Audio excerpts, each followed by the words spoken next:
There is a specific type of person that we have all encountered, yet we know almost nothing about. They are in your group chats, they view your stories, they're present at the parties and the dinners. But if you look at their digital footprint, it's a ghost town. No updates, no selfies, no life announcements. For years, we've labeled these people as lurkers.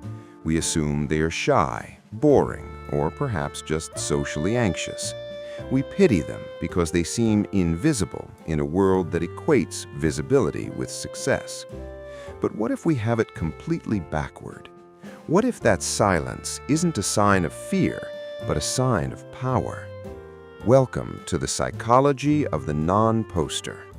Today, we are going to dismantle the assumption that you need to be seen to exist.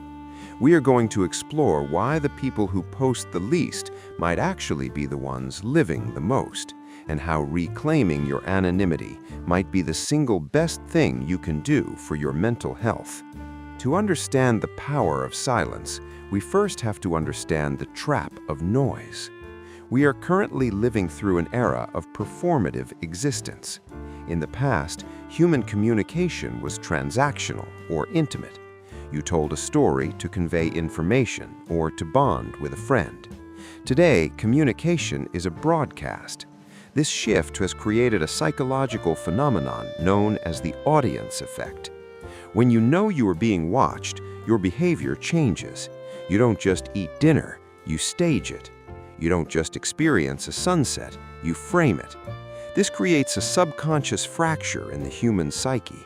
You split into two people: the experiencer, the one living the life, and the broadcaster, the one packaging that life for consumption. The problem is the broadcaster is a demanding boss. It constantly asks, is this shareable? Will this get a reaction? This constant low-level anxiety strips the joy out of the present moment. We begin to value our lives not by how they feel, but how they look to strangers. The silence of the non-poster is a rejection of this fracture. So what is happening inside the brain of someone who refuses to post? It comes down to three fascinating psychological mechanisms. 1. Psychological ownership and dilution. There is a concept in behavioral science called psychological ownership. This is the sense that a thought, a memory, or an experience belongs intimately to you. When you keep a profound moment to yourself, it retains its density. It remains 100% yours. However, the moment you upload that experience to a public platform, you essentially dilute your ownership. It becomes community property. It is now subject to the interpretation, judgment, or indifference of others. The non-poster understands intuitively that sharing an experience prematurely can actually cheapen it. By keeping it contained, they preserve the emotional weight and sanctity of the memory. 2. The internal locus of control. Most frequent posters rely on an external locus of control.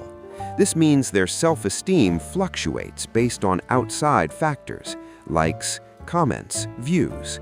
It's a fragile way to live because you're handing the keys to your happiness to an algorithm. People who stay dark on social media often possess a strong internal locus of control. They validate themselves.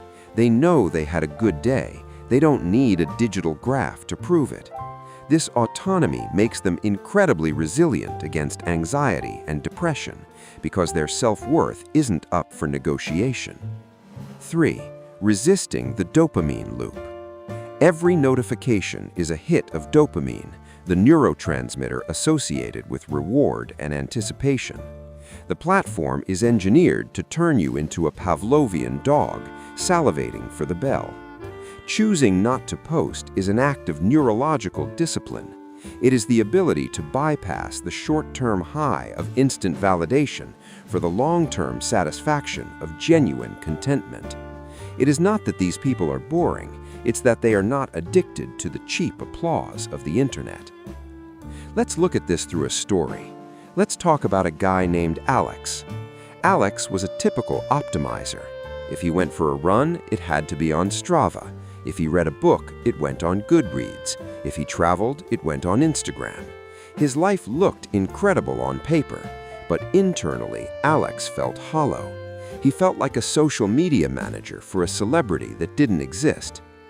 One summer, Alex went to a remote cabin where there was absolutely no signal. For the first 2 days, he was miserable. He saw a deer in the woods, and his hand instinctively twitched for his phone. He felt a pang of anxiety. If he couldn't share this, did it even happen? But by day 4, something shifted. The phantom phone sensation vanished. He sat by a lake and watched the water ripple. He didn't think about the lighting. He didn't think about a clever caption. He just watched. He realized that for the last decade, he had been viewing his life through a viewfinder, cropping out the messy parts to create a perfect narrative. Without the audience, the pressure to perform evaporated. The colors seemed brighter. The food tasted better. The silence wasn't empty, it was full. When Alex returned to the city, he didn't delete his accounts, but he stopped posting. He realized that the best parts of his life were the ones he hadn't shared with anyone. Alex's transformation highlights the core insight of this video: congruence. In psychology, congruence is the alignment between your ideal self, your public self, and your actual self. Social media forces us into a state of incongruence. We curate a highlight reel that is happier, prettier, and more successful than our reality. This gap, the distance between who you are on a Tuesday morning and who you are on your profile, creates cognitive dissonance. It creates a subtle background hum of imposter syndrome. The people who don't post are closing that gap. They are achieving a state of wholeness. They aren't fragmenting their energy to maintain a digital avatar. They are pouring all that energy back into their physical reality. They aren't hiding from the world. They are simply choosing to exist in high resolution for the people who are actually in the room, rather than in low resolution for the thousands who are not. You don't have to delete every app to experience this psychological freedom. You just need to change your relationship with visibility. Here are 3 actionable steps to reclaim your psychological ownership. Step 1. The 48-hour rule. The next time you take an amazing photo or have a great thought, do not post it immediately. Wait 48 hours. This breaks the impulsive dopamine loop. Usually, after 2 days, the urge to seek validation for that moment will pass. You might look at the photo and decide to keep it just for you. If you still want to share it after 48 hours, you're doing it from a place of reflection, not reaction. Step 2. Create a For Me folder. Start a dedicated album on your phone called For My Eyes Only. Fill this with the raw, blurry, unaesthetic moments that actually made you feel something. The double chin laughter, the messy kitchen after a great meal, the rain against the window.